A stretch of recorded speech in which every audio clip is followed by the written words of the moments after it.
आसिफ दुकान बंद करके जब अपने घर पहुंचा तो ड्राइंग रूम के दरवाजे पर जाकर ठिठक गया। अंदर से उसके अम्मी अब्बा के बोलने की आवाजें आ रही थीं। दुल्हन तो मुश्किल से 16-17 साल की है और मास्टर साहब 40-50 के। बेचारी। इतना सुनते ही आसिफ जल्दी से दीवार की आड़ में हो गया और सांस रोककर सारी बातें बड़े ध्यान से सुनने लगा। ऐसी शादी से तो बेहतर होता कि लड़की के माँ बाप उसे जहर देकर ही मार डालते। आसिफ की अम्मी सलमा ने कहा, तुम नहीं जानती सलमा, लड़की के माँ बाप तो बचपन में ही चल बसे थे। गरीब मामा मामी ने ही उसकी परवरिश की है। 4 लड़कियां ब्याहने को हैं। अब्बा ने बताया। यह भी कोई बात हुई, कम से कम उसकी जोड़ का लड़का तो ढूंढ लेते। इतनी हसीन और कमसीन लड़की को उस बूढ़े के पल्ले बांधने की क्या जरूरत आ पड़ी थी, जिसके पहले ही 4 बच्चे हैं। हाय, मुझे तो उसकी जवानी पर तरस आ रहा है। कैसे देख रही थी वह मेरी तरफ। इस समय उस पर क्या बीत रही होगी, अम्मी ने कहा। आसिफ इससे आगे कुछ और सुनने की हिम्मत नहीं जुटा पाया। वह धीरे से अपने कमरे में जाकर कुर्सी पर बैठ गया। आसिफ आंखें मूंदकर सोने लगा। क्या वाकई वह 16-17 साल की है? क्या सचमुच वह हसीन है? अगर वह खूबसूरत लगती होगी तो क्या मास्टर साहब की कमजोर आंखें उसके हुस्न की चमक बर्दाश्त कर पाएंगी? आज की रात क्या मास्टर साहब? यह सोचते सोचते उसका सिर चकराने लगा और वह कुर्सी से उठकर कमरे में टहलने लगा। थोड़ी देर बाद आसिफ की अम्मी खाना रख कर गईं, मगर उसे खाया न गया। बड़ी मुश्किल से वह थोड़ा सा पानी पीकर बिस्तर पर लेट गया, पर उसे नींद नहीं आई। रात भर करवटें बदलते हुए वह न जाने क्या क्या सोचता रहा। सुबह हुई तो आसिफ मुंह में दातुन दबाए छत पर चढ़ गया और बेकरारी से टहल टहल कर मास्टर साहब के आंगन में झांकने लगा। कुछ ही देर में आंगन में एक परी दिखाई दी। उसे देखकर आसिफ अपने होशो हवास खो बैठा। फिर कुछ संभलने के बाद उसकी खूबसूरती को एकटक देखने लगा। परी को भी लगा कि कोई उसे देख रहा है। उसने निगाहें ऊपर उठाई तो आसिफ को देखकर वह शर्मा गई और छिप गई। लेकिन आसिफ उसका मासूम चेहरा आंखों में लिए देर तक उसके ख्यालों में डूबा रहा। उसकी धड़कनें तेज हो गई थी, दिल में नई चाहत सी उमड़ पड़ी थी। वह फिर उस परी को देखना चाहता था, पर वह नजर न आई। इसके बाद आसिफ रोज सुबह सुबह मुंह में दातून दबाए छत पर चढ़ जाता। परी आंगन में आती, उसकी निगाह आसिफ की निगाह से टकराती, फिर वह शर्माकर छिप जाती। लेकिन एक दिन आसिफ को देखकर उसकी निगाह झुकी नहीं, वह उसे देखती रही। आसिफ भी उसे देखता रहा। फिर उनके चेहरे पर मुस्कुराहटें फूटने लगीं और बाद में तो उनमें इशारेबाजी भी होने लगी। अब उन दोनों के बीच केवल बातें होने बाकी थीं, पर इसके लिए आसिफ को ज़्यादा इंतजार नहीं करना पड़ा। मास्टर साहब सुबह सवेरे घर से निकलते थे तो स्कूल से शाम को ही लौटते थे। उनके बच्चे भी स्कूल चले जाते थे। घर में केवल मास्टर साहब की अंधी बहरी माँ रह जाती थी। एक दिन उस परी का इशारा पाकर आसिफ नज़र बचाकर उसके घर में घुस गया।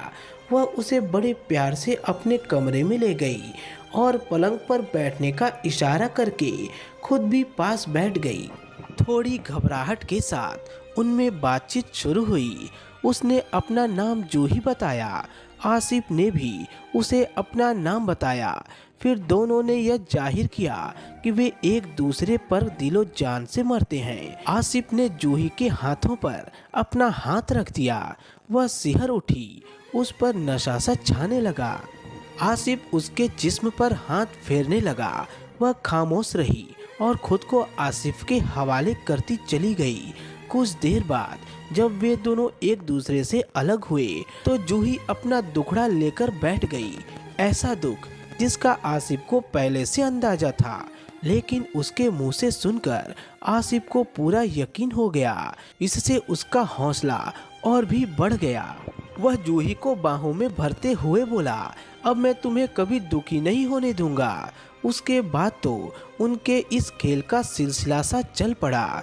इस चक्कर में आसिफ सुबह के बजाय दोपहर को दुकान पर जाने लगा। वह रोज सुबह 10 बजे तक मास्टर साहब और उनके बच्चों के स्कूल जाने का इंतजार करता। जब वे चले जाते तो जूही का इशारा पाकर वह उसके पास पहुंच जाता। एक दिन वह मास्टर साहब के बेडरूम में पलंग पर लेटकर रेडियो पर गाने सुन रहा था। जूही उसके लिए रसोई घर में चाय बना रही थी। दरवाजा खुला हुआ था, जबकि रोज वह अंदर से बंद कर देती थी। अचानक मास्टर साहब आ गए। उनका कोई जरूरी कागजात छूट गया था। आसिफ को अपने पलंग पर आराम से पसरा देखकर मास्टर साहब के तन बदन में आग लग गई, पर उन्होंने सब्र से काम लिया और फाइल से कागज निकालकर चुपचाप रसोई घर में चले गए। आसिफ यहाँ क्या कर रहा है? उन्होंने जूही से पूछा।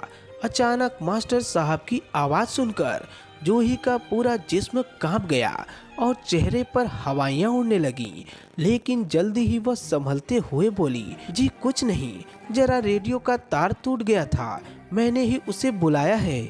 मास्टर साहब फिर कुछ न बोले और चुपचाप घर से बाहर निकल गए। मास्टर साहब के बाहर जाने के बाद ही जूही की जान में जान आई। वह चाय छोड़कर कमरे में आ गई। आसिफ अभी तक पलंग पर सहमा हुआ बैठा था। आसिफ ने कांपती आवाज में पूछा, वे गए क्या? हाँ, जूही ने कहा। दरवाजा बंद नहीं किया था क्या? आसिफ ने पूछा। ध्यान नहीं रहा, जूही बोली। अच्छा हुआ कि हम। वह एक गहरी सांस लेकर बोला, लगता है उन्हें शक हो गया है। जूही चिंता में डूबते हुए बोली, कुछ नहीं होगा। आसिफ ने उसका कंधा दबाते हुए कहा, अच्छा अब मुझे चलना चाहिए। इतना कहकर वह दुकान पर चला गया। उसके बाद उन्होंने कुछ दिनों तक मिलने से परहेज किया। जब वे मास्टर साहब की तरफ से पूरी तरह बेफिक्र हो गए तो यह खेल फिर से चल पड़ा और हफ्तों महीनों नहीं बल्कि सालों तक चलता रहा। उस दौरान जूही 2 बच्चों की माँ भी बन गई। एक दिन मास्टर साहब काफी गुस्से में घर में दाखिल हुए। किसी ने जूही के खिलाफ उनके कान भर दिए थे। जूही को देखते ही मास्टर साहब उस पर बरस पड़े। क्या समझती हो अपने आप को? जो तुम कर रही हो उसका मुझे पता नहीं है। आज के बाद अगर आसिफ यहाँ आया तो उसे जिंदा न छोड़ूंगा। यह सुनकर जूही डर गई और कुछ भी नहीं बोली। फिर मास्टर साहब गुस्से में आसिफ के अब्बा के पास जाकर चिल्लाने लगे, अपने लड़के को समझा दीजिए, मेरी गैर मौजूदगी में वह मेरे घर में घुसा रहता है। आज के बाद उसे वहां देख लिया तो उसे गोली मरवा दूंगा। आसिफ के अब्बा निहायत ही शरीफ इंसान थे, इसलिए उन्होंने अपने बेटे को खूब डांटा फटकारा। इसका नतीजा यह हुआ कि एक दिन आसिफ ने मास्टर साहब को रास्ते में रोक लिया। अब्बा से क्या कहा तुमने?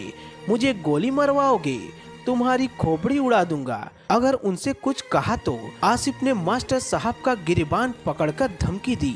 उसके बाद न तो मास्टर साहब ने आसिफ को गोली मरवाई और न ही आसिफ ने मास्टर साहब की खोपड़ी उड़ाई। धीरे धीरे बात पुरानी हो गई। जिस्मों का खेल बंद हो गया, लेकिन आंखों का खेल जारी रहा और आसिफ इंतजार करता रहा जूही के बुलावे का। पर जूही ने उसे फिर कभी नहीं बुलाया। हाँ, उसने एक खत जरूर भिजवा दिया जिसमें लिखा था, तुम तो जानते हो कि मैं अपनी किसी मजबूरी के चलते इस अधेड़ आदमी से ब्याही गई हूँ। अगर यह भी मुझे छोड़ देंगे तो फिर मुझे कौन अपनाएगा? अब मेरे बच्चे भी हैं, उन्हें कौन सहारा देगा? यह सब सोचकर डर सा लगता है। उम्मीद है तुम मेरी मजबूरी को समझने की कोशिश करोगे। खत पढ़ने के बाद आसिफ ने दरवाजे पर खड़े खड़े बड़ी बेबसी से जूही की तरफ देखा और भारी कदमों से दुकान की तरफ बढ़ गया। ऐसे रिश्ते का यह खात्मा तो होना ही था। वह तो मास्टर साहब की भलमंद साहत थी कि जूही और आसिफ सही सलामत रह गए। तो दोस्तों, आपका क्या कहना है इस कहानी के बारे में? कमेंट करके हमें जरूर बताएं। वीडियो को लाइक कर दीजिए और इसी तरह की कहानी लगातार देखने और सुनने के लिए हमारे चैनल को सब्सक्राइब करके घंटी को दबाकर ऑल पर सेट कर लीजिए, ताकि आने वाली वीडियो का नोटिफिकेशन आपके पास तुरंत मिल सके। तो मिलता हूँ आपसे एक अगली वीडियो में, तब तक के लिए धन्यवाद।